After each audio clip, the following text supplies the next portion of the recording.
1 Raja-Raja 11. Salomo jatuh ke dalam penyembahan berhala. Adapun Raja Salomo mencintai banyak perempuan asing. Di samping anak Firaun, ia mencintai perempuan-perempuan Moab, Amon, Edom, Sidon, dan Het. Padahal tentang bangsa-bangsa itu, Tuhan telah berfirman kepada orang Israel, "Janganlah kamu bergaul dengan mereka dan mereka pun janganlah bergaul dengan kamu, sebab sesungguhnya mereka akan mencondongkan hatimu kepada allah-allah mereka." Hati Salomo telah terpaut kepada mereka dengan cinta. Ia mempunyai 700 istri dari kaum bangsawan dan 300 gundik. Istri-istrinya itu menarik hatinya daripada Tuhan. Sebab pada waktu Salomo sudah tua, istri-istrinya itu mencondongkan hatinya kepada allah-allah lain. Sehingga ia tidak dengan sepenuh hati berpaut kepada Tuhan Allahnya seperti Daud ayahnya. Demikianlah Salomo mengikuti Asitoret, dewi orang Sidon, dan mengikuti Milkom, dewi kejijikan sembahan orang Amon. Dan Salomo melakukan apa yang jahat di mata Tuhan, dan ia tidak dengan sepenuh hati mengikuti Tuhan seperti Daud ayahnya. Pada waktu itu Salomo mendirikan bukit pengorbanan bagi Kamos, dewa kejijikan sembahan orang Moab, di gunung di sebelah timur Yerusalem, dan bagi Moloch, dewa kejijikan sembahan Bani Amon. Demikian juga dilakukannya bagi semua istrinya, orang-orang asing itu yang mempersembahkan korban ukupan dan korban sembelihan kepada allah-allah mereka. Sebab itu Tuhan menunjukkan murkanya kepada Salomo, sebab hatinya telah menyimpang daripada Tuhan Allah Israel, yang telah 2 kali menampakkan diri kepadanya, dan yang telah memerintahkan kepadanya dalam hal ini supaya jangan mengikuti allah-allah lain. Akan tetapi ia tidak berpegang pada yang diperintahkan Tuhan. Lalu berfirmanlah Tuhan kepada Salomo, "Oleh karena begitu kelakuanmu, yakni engkau tidak berpegang pada perjanjian dan segala ketetapanku yang telah kuperintahkan kepadamu, maka sesungguhnya Aku akan mengoyakkan kerajaan itu daripadamu dan akan memberikannya kepada hambamu. Hanya pada waktu hidupmu ini aku belum mau melakukannya, oleh karena Daud ayahmu dari tangan anak bulah aku akan mengoyakkannya. Namun demikian kerajaan itu tidak seluruhnya akan kukoyakkan daripadanya. 1 suku akan kuberikan kepada anakmu, oleh karena hambaku Daud dan oleh karena Yerusalem yang telah kupilih." Lawan-lawan Salomo. Kemudian Tuhan membangkitkan seorang lawan Salomo, yakni Hadad, orang Edom. Ia dari keturunan Raja Edom. Sesudah Daud memukul kalah orang Edom, maka Panglima Yoab pergi menguburkan orang-orang yang mati terbunuh, lalu menewaskan semua laki-laki di Edom. 6 bulan lamanya Yoab diam di sana dengan seluruh Israel sampai dilenyapkannya semua laki-laki di Edom. Tetapi Hadad melarikan diri bersama-sama dengan beberapa orang Edom dari pegawai-pegawai ayahnya dan mengungsi ke Mesir. Adapun Hadad itu masih sangat muda. Mereka berangkat dari Midian lalu sampai ke Padan.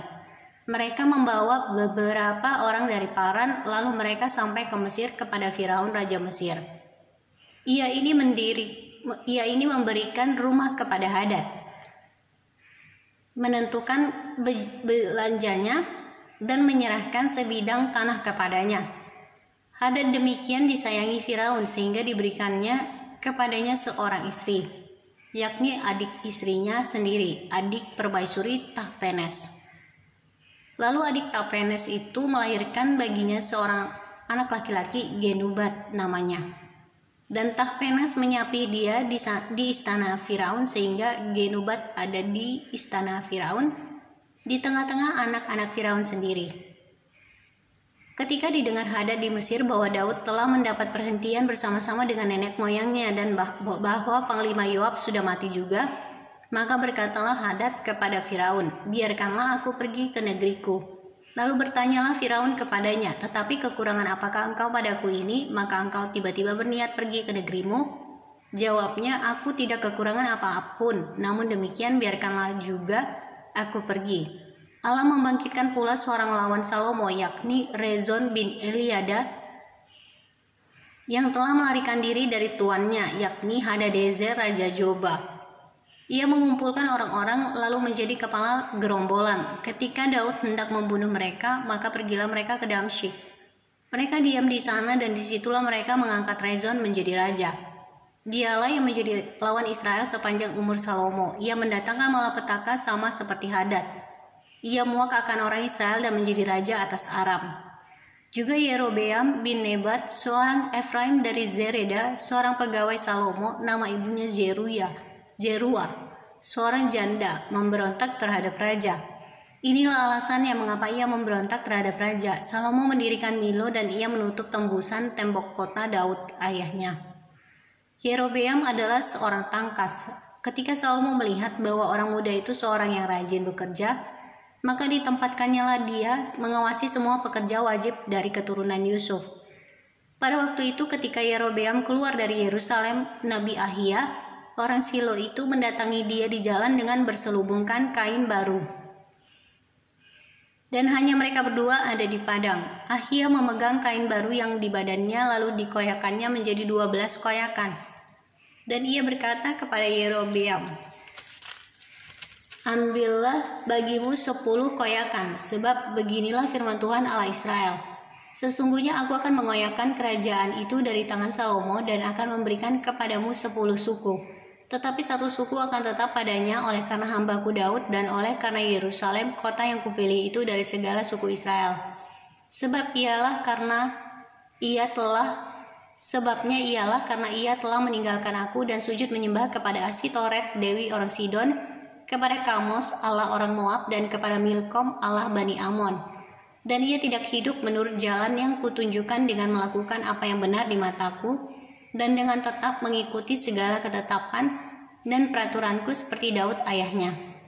Bukan dari tangannya akan kuambil seluruh kerajaan itu. Aku akan membiarkan dia tetap menjadi raja seumur hidupnya oleh karena hambaku Daud yang telah kupilih dan yang tetap mengikuti segala perintah dan ketetapanku. Tetapi dari tangan anaknya lah aku akan mengambil kerajaan itu dan akan memberikannya kepadamu, yakni 10 suku. Dan kepada anaknya akan kuberikan 1 suku, supaya hambaku Daud selalu mempunyai keturunan di hadapanku di Yerusalem, kota yang kupilih bagiku, supaya namaku tinggal di sana. Maka engkau ini akan kuambil supaya engkau memerintah atas segala yang dikehendaki hatimu dan menjadi raja atas Israel. Dan jika engkau mendengarkan segala yang kuperintahkan kepadamu dan hidup menurut jalan yang kutunjukkan, dan melakukan apa yang benar di mataku dengan tetap mengikuti segala ketetapan dan perintahku, seperti yang telah dilakukan oleh hambaku Daud, maka aku akan menyertai engkau, dan aku akan membangunkan bagimu suatu keluarga yang teguh, seperti yang kubangunkan bagi Daud, dan aku akan memberikan orang Israel kepadamu. Dan untuk itu, aku akan merendahkan keturunan Daud, tetapi bukan untuk selamanya." Lalu Salomo berikhtiar membunuh Yerobeam, tetapi Yerobeam bangkit dan melarikan diri ke Mesir, kepada Sisak raja Mesir, dan di Mesirlah ia tinggal sampai Salomo mati. Salomo mati. Selebihnya dari riwayat Salomo dan segala yang dilakukannya dan hikmatnya, bukankah semuanya itu tertulis dalam kitab riwayat Salomo? Lamanya Salomo memerintah di Yerusalem atas seluruh Israel ialah 40 tahun. Kemudian Salomo mendapat perhentian bersama-sama dengan nenek moyangnya, dan ia dikuburkan di kota Daud ayahnya. Maka Rehabeam, anaknya menjadi raja menggantikan dia.